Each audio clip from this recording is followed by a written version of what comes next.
otro Mates con Historia. Les doy mi bienvenida a los nuevos suscriptores, mi saludo. Hoy es 11 de septiembre de 2021. Vamos a hacer el segundo Mates con Historia dedicado a la figura de don Bernardino Rivadavia. Empezamos la semana pasada. Yo les comenté que hacemos dos mates para Rivadavia porque en el anterior analizamos el primer cargo, el periodo en el cual Rivadavia va a tener un cargo de relevancia, secretario del primer triunvirato, 1811-1812, apenas algo más de un año de la función pública.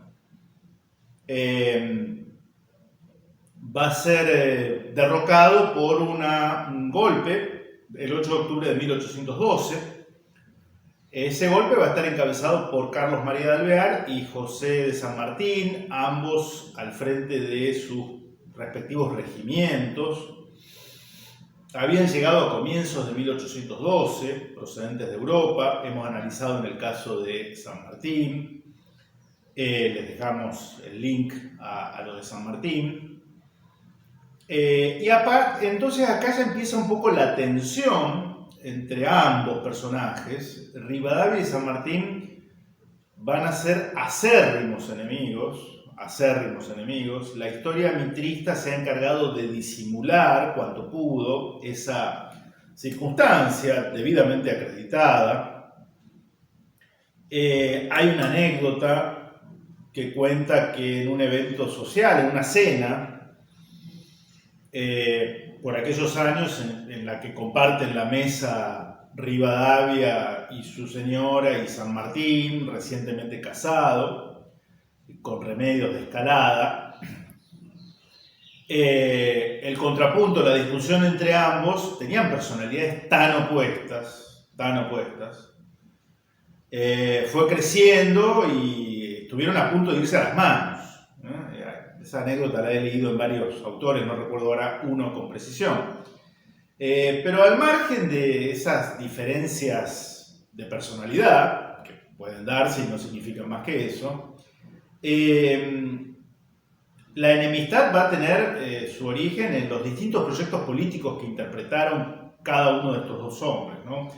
Por eso es bueno detenernos en Rivadavia. Y ahora vamos a ver un poco el Rivadavia que vuelve a la función pública, 1821-1824, como ministro de gobierno en la provincia de Buenos Aires. No hay aún una autoridad nacional. Y luego el Rivadavia, presidente de la República o presidente de las Provincias Unidas del Río de la Plata, un año y medio, 1826-1827, hasta su renuncia al cargo, ¿no? Entonces, no podemos agotar un personaje de las características de don Bernardino Rivadavia.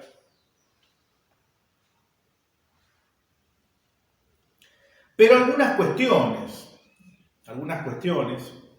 Esto porque en el video pasado dijimos, Mitre fue quien dijo de Rivadavia, el primer hombre civil en la tierra de los argentinos, ¿no? Como diciendo, no hay nada que lo supere. Y ahí quedó en el panteón de los próceres, imaginario panteón de los próceres, y es muy duro cuestionarlo, ¿no? El revisionismo histórico va a traer elementos como para hacer una crítica seria, documentada, ¿no? Con argumentos. Este libro es formidable, Rivadavia y el imperialismo financiero. Rivadavia y el imperialismo financiero, autor José María Rosa, me habrán escuchado citarlo muchas veces. José María Rosa tiene su historia de la Argentina, por supuesto, pero este librito es chiquito, pero es sustancioso. Se lo dedica a Rivadavia y Rivadavia como agente local del imperialismo financiero en esa época procedente de la City de Londres, de Inglaterra. Eso puede cambiar, ¿no? Eso puede cambiar. No hay que tener temor, le digo a mis amigos de derecha, ¿no?, que son muchos, que a veces escuchan la palabra imperialismo financiero y se asustan, ¿no? Uy, se hizo zurdo Schulman. No, esto es zurdo, derechoso. El imperialismo financiero es una categoría de análisis y de la realidad política. Si quieren algo más ayornado, bien explicado y con sólidos argumentos, el libro de mi amigo Marcelo Hulo, Relaciones Internacionales, una mirada crítica desde la periferia sudamericana. Marcelo es doctor en ciencia política, licenciado en relaciones internacionales, en fin, el fenómeno del imperialismo financiero, o lo que él llama la oligarquía financiera internacional. Lo que el Papa Pío XI, digo, para que tampoco el Papa Pío XI en su encíclica 40º anno llamaba la aristocracia internacional del dinero o la oligarquía financiera internacional. El Papa Pío XI era zurdo, y creo que no, pero bueno. Digo para no caer en enredo, ¿no? Entonces, bueno, yo me permito leer algunas cuestiones. Rivadavia va, por ejemplo, a fomentar la creación del llamado Banco Nacional, que tenía de todo menos interés nacional, ¿no? Va a ser un banco presidido, banco privado, que va a tener la capacidad de emitir moneda. Y yo no soy economista, pero acá José María Rosa lo dice muy claramente para que lo entendamos todos, ¿no? Me parece muy interesante, ¿no? Dicho sea de paso, hay que entender a Rivadavia, porque entender a Rivadavia ayuda a entender mucho la historia argentina, o la historia de las dos Argentinas enfrentadas, ¿no? Fíjense lo que dice Pepe Rosa. Dice, los bancos son empresas que reciben dinero en depósito para prestarlo al comercio y la industria con un módico interés. Movilizan así las reservas improductivas de capital en beneficio de la comunidad. Cuando existe un monopolio bancario, o el banco es uno solo, se convierte en dueño exclusivo de las reservas de capital y por lo tanto en árbitro único del crédito. Si además tiene la facultad de emitir la moneda circulante en forma de billetes, su dominio en la economía de una plaza es total. Si este monopolio bancario y emisor lo ejerce el Estado, pueden hablar los liberales de régimen totalitario. Si lo ejerce una institución particular, estaríamos ante una oligarquía del dinero dueña del país. Si estos particulares se encontrasen atados a intereses extranacionales, sería una oligarquía que favorece la intromisión imperialista. Si el grupo dominante de particulares monopolizadores del crédito y fabricantes de la moneda corriente ni siquiera fuese nativo, podríamos hablar de un coloniaje que linda en la factoría. Y si, finalmente, el grupo extranjero dueño de la economía de una plaza ajustase su acción a las órdenes del gobierno de su metrópoli, solo podemos decir que es el tipo más impúdico del imperialismo. Esto ocurrió con el Banco Inglés, que funcionó en Buenos Aires con el nombre de Banco de Buenos Aires primero y Banco Nacional después. Cortito y al pie. Para mí es una explicación que cierra. Si ustedes quieren profundizar la cuestión del banco, el directorio, las acciones, en fin, eso está todo explicado y todo documentado, incluso remitiendo a fuentes británicas, ¿no? Entonces, no hay que tenerle miedo a estas palabras, ¿no? Son la cruda realidad. Otro tema importante, esto lo sabemos todos. Bernardino Rivadavia va a ser el primero en tomar un crédito endeudando a la Argentina en términos internacionales. ¿Cuándo nace la deuda externa argentina? Bueno, en la época de Rivadavia, por impulso de Rivadavia. Pero es interesante lo que vamos a leer ahora. Esto era una política pergeñada desde la City de Londres, es decir, no hay nada de raro en esto, ni de plan secreto. Inglaterra quiere quedarse con las colonias, las viejas colonias españolas de Sudamérica, no ya de modo descubierto, esto era costoso, había que movilizar ejércitos, no, porque en definitiva el factor primordial de ese coloniaje es el control de las economías de esos países, ¿se entiende? El control de las economías de esos países. Si quieren levantar la banderita azul y blanca, la banderita uruguaya, la banderita boliviana, hablando con respeto, digo, ¿no? Y vivir una ficción de país soberano, bueno, mejor. Mientras los resortes de las decisiones económicas no estén en Montevideo, en Buenos Aires, en La Paz, en Lima, sino que estén en Londres, ¿no? Entonces, parte de ese esquema pasa por lograr que esas repúblicas se endeuden. ¿Y con quiénes se van a endeudar en el siglo XIX? Bueno, con bancos ingleses. Eran los únicos que podían suplir la falta de recursos económicos que claramente ya no vendrían de la metrópoli de España, es decir, de la metrópoli en el Imperio Español, ¿no? Entonces acá es donde aparece el famoso empréstito que vamos a tomar con la banca Baring Brothers, un banco británico. Y dice lo siguiente, José María Rosa. A principios de 1822, los hábiles agentes de Mr. Planta era, con este apellido tan curioso, era un funcionario de la Cancillería británica, ¿no?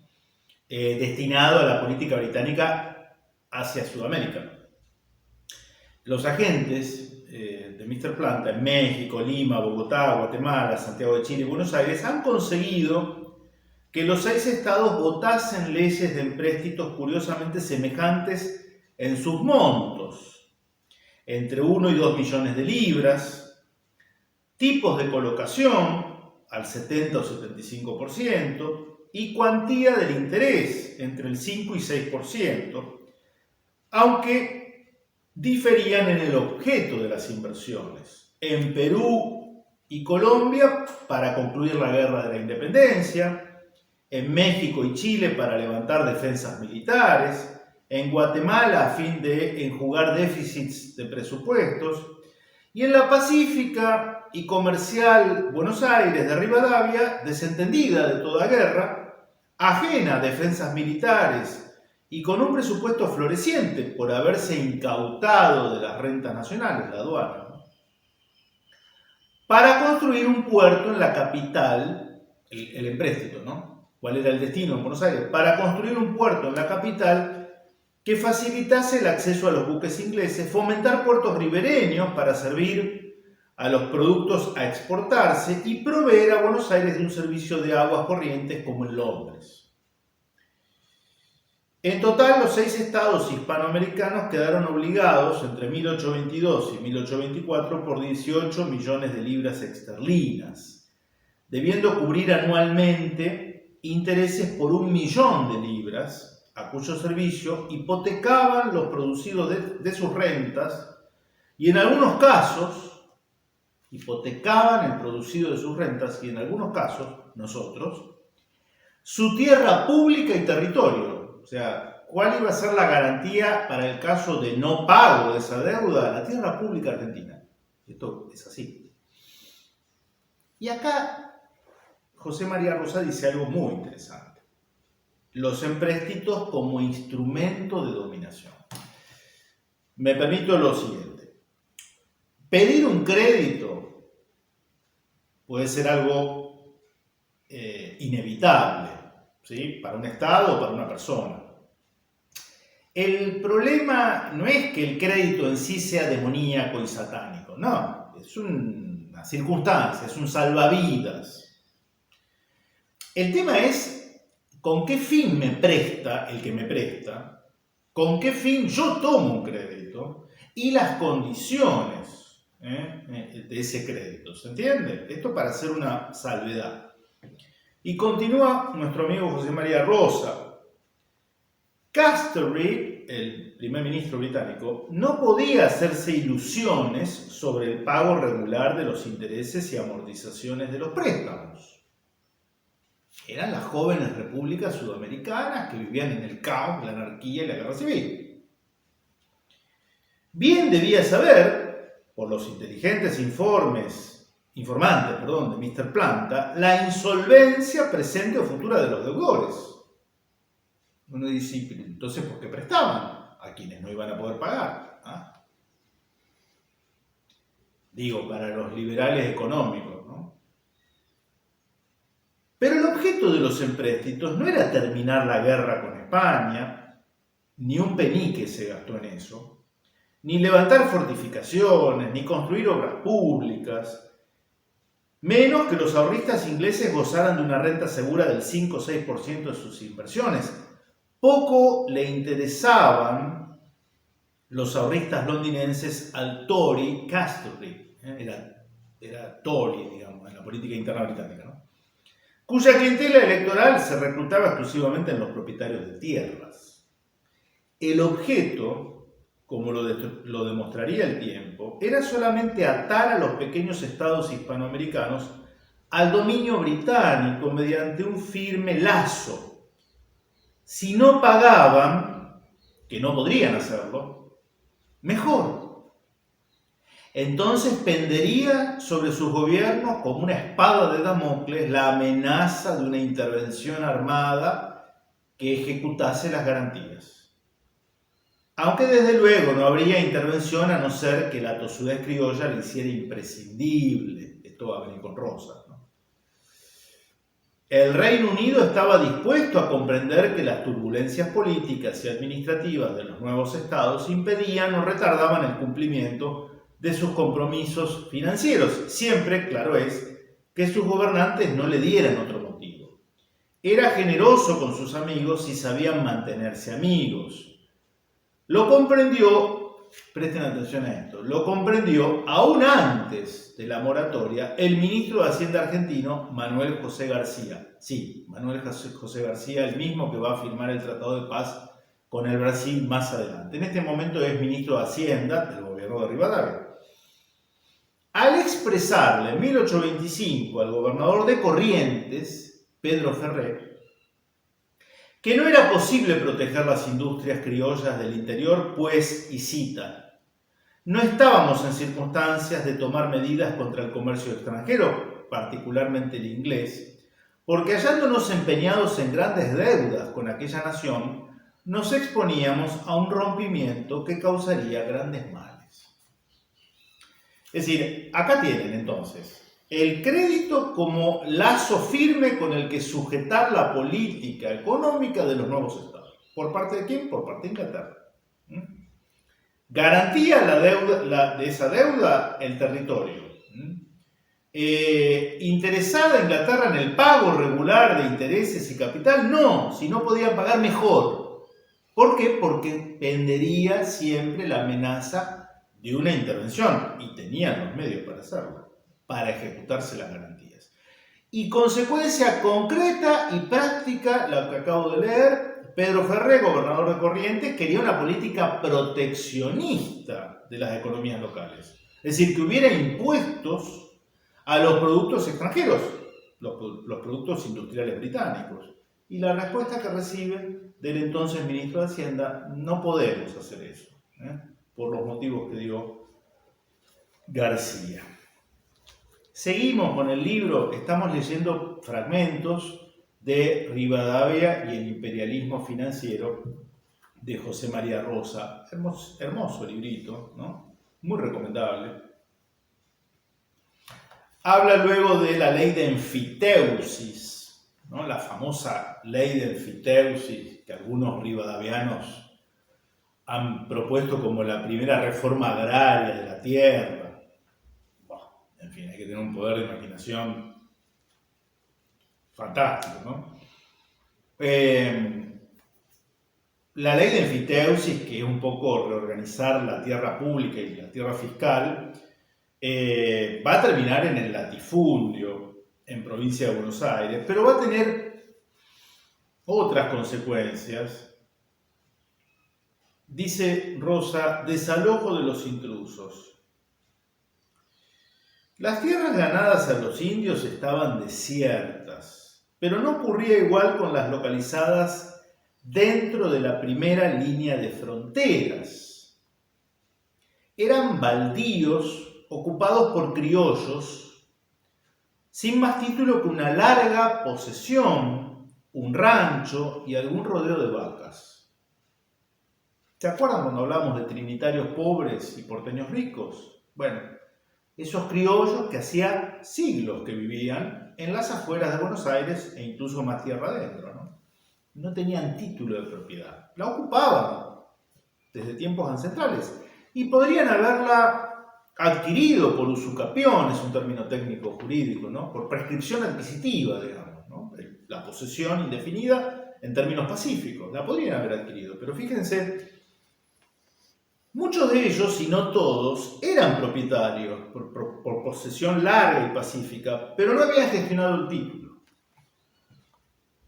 El 28 de septiembre de 1825, el gobierno de Las Heras, Gregorio Las Heras era todavía gobernador de Buenos Aires y, por la ley fundamental votada por el Congreso, tenía el manejo de las relaciones exteriores del conjunto de las provincias. Estamos en la previa a la asunción de la presidencia de Rivadavia. El 28 de septiembre de 1825, el gobierno de Las Heras dispuso que quienes sin previo aviso se hallasen ocupando terrenos del Estado gestionasen dentro de 6 meses su concesión en enfiteusis bajo amenaza de desalojo. Ninguno lo hizo. Posiblemente se creerían propietarios, estos criollos, ¿no? O no leerían el registro oficial, claramente. ¿Quién de ustedes y yo lee el boletín oficial todos los días? Nada. No tendrían la extensión mínima de una suerte de estancia para pedir la enfiteusis o carecían de padrinos hábiles para sacarles adelante el expediente. En consecuencia, el 15 de abril del año siguiente, ya presidente de Rivadavia y dueño de Buenos Aires, por la ley de capitalización, dispone lo siguiente: en vista de no haberse ejecutado con todo rigor el decreto del 28 de septiembre pasado, dispuso desalojar irremisiblemente por la fuerza pública a los intrusos y entregar sus tierras a quienes las habían solicitado en enfiteusis, los 15 o 20 que se avivaron antes. Anotemos el primer efecto social de la enfiteusis, dice Rosa: el desalojo de los que trabajaban la tierra para dársela a quienes especulaban con ella. Clarísimo, ¿no? Bien, después hay cosas muy interesantes, no podemos abordarlas todas. Rivadavia va a ir a Londres y va a gestionar y va a conseguir una asociación con la casa Hallett, una casa comercial, bursátil, para la explotación minera del Cerro Famatina, que está en La Rioja. Él va a ser accionista y va a ser el representante local de la Rio Plata Mining Association, así se conoció, se fundó, ¿no? La Rio Plata Mining Association, representante de esta casa de capital británico, de la Hallett Company, en Buenos Aires, un servidor, don Bernardino. Y después va a ser presidente de la República. Entonces, bueno, es bastante obvio, ¿no? Lo de la incompatibilidad, ¿no? Lo de la incompatibilidad.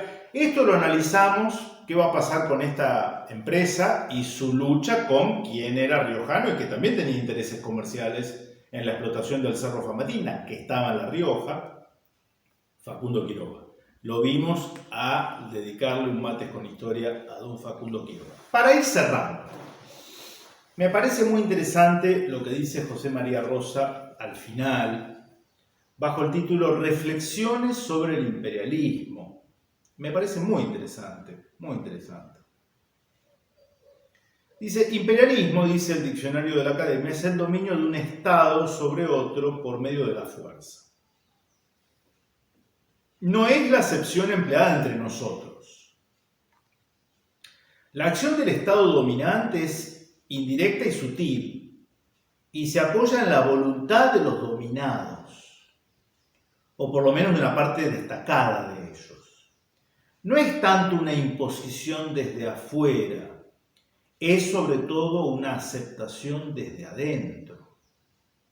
En apariencia, el Estado sometido tiene las formas exteriores de la soberanía.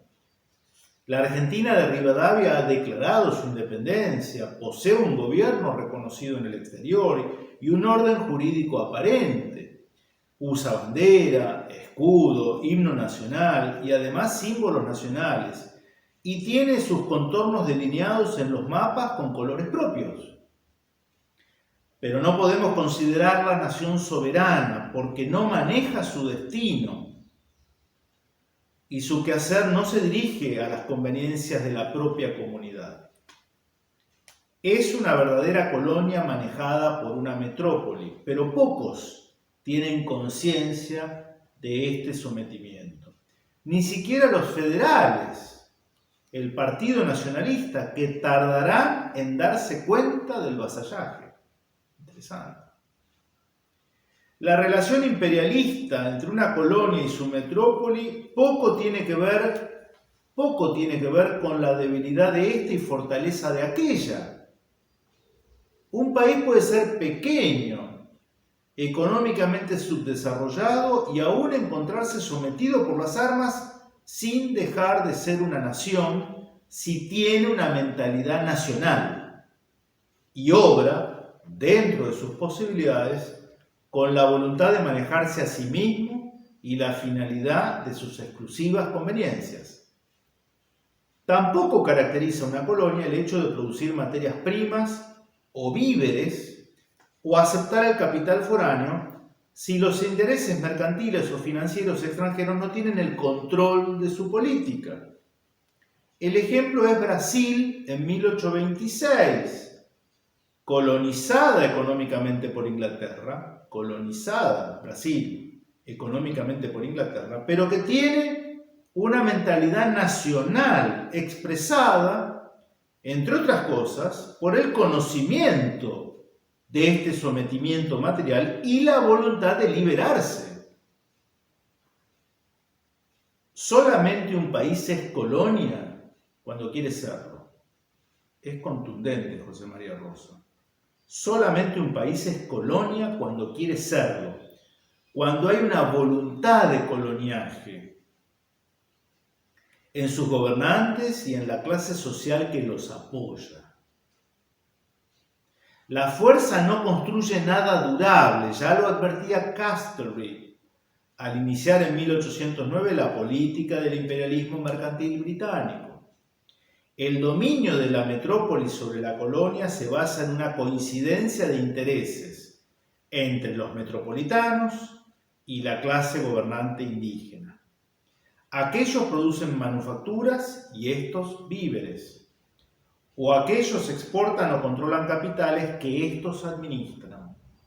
También hay corrupción, como lo he mostrado en los capítulos anteriores. La cuestión de la Mining Association. Pero no basta ese acuerdo de intereses ni la corrupción de los gobernantes para establecer el coloniaje. Es necesaria una coincidencia de mentalidades. Que a la voluntad imperialista dominante de la metrópoli se pliegue una voluntad de vasallaje dominada en la colonia que haga aceptar a los nativos y aún reclamarla la injerencia foránea. Rivadavia es el hombre que interpreta a esa clase social reducida en número. Los viejos contrabandistas del puerto que se adueñaron del control político a lo largo de los siglos y terminaron dueños del puerto y de la ciudad, que ven en Rivadavia el hombre nexo, intérprete de sus anhelos de vasallaje, de coloniaje y cuya mentalidad es perfectamente adaptable a la del Foreign Office y sobre todo a la de la City. A la de la City, no se olviden que en Londres hay dos Londres, la City y Westminster. Pero bueno, Rivadavia va a ser funcional a ambas Londres, En fin, podríamos seguir horas, pero nos excederíamos en el tiempo y no cumpliríamos con el objeto de Mates con Historia. Espero que les haya parecido interesante. Les agradezco la difusión, la presencia, los likes, las suscripciones. Les dejo un saludo desde Rosario, espero que estén bien, nos vemos la próxima.